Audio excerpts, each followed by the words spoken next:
आत्तापर्यंत आपण दोन महत्वाच्या गोष्टी पाहिल्यात. पैसा कधी बोलतो आणि आपण तो ऐकतो की नाही. आजचा भाग खूपच महत्वाचा आहे, कारण आज आपण हे समजून घेणार आहोत पैसा नेमका कसा बोलतो. आणि याचं उत्तर खूप सोपं आहे.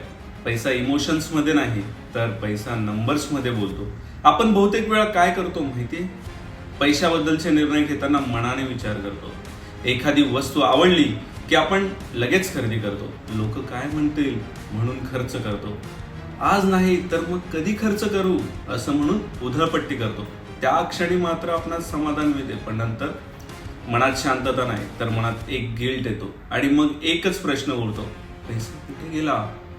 पैसा भावना कधीच समजत नाही, तो फक्त हिशोब समजतो. एक छोटं पण खूप पॉवरफुल उदाहरण पाहूया. समजा तुम्ही रोज फक्त 100 रुपये बाजूला ठेवले. कोणीतरी नक्की म्हणेल एवढ्यात काय होणार, पण चला नंबर्स पाहूया.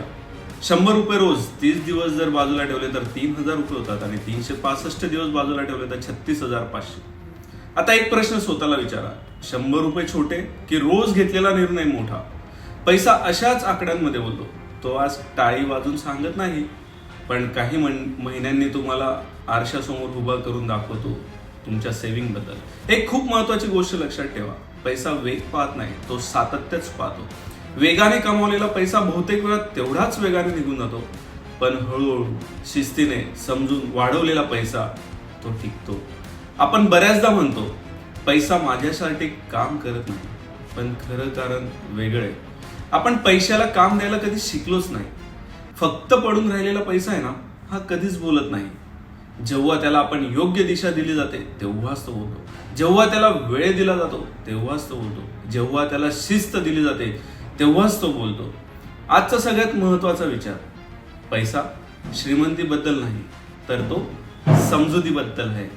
जो माणूस आकडे समजतो तोच माणूस पैशालाही समजतो.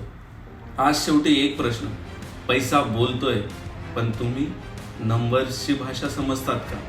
पुढच्या भागात आपण बोलणार आहोत छोटा पैसा आणि मोठा परिणाम. Thanks for watching.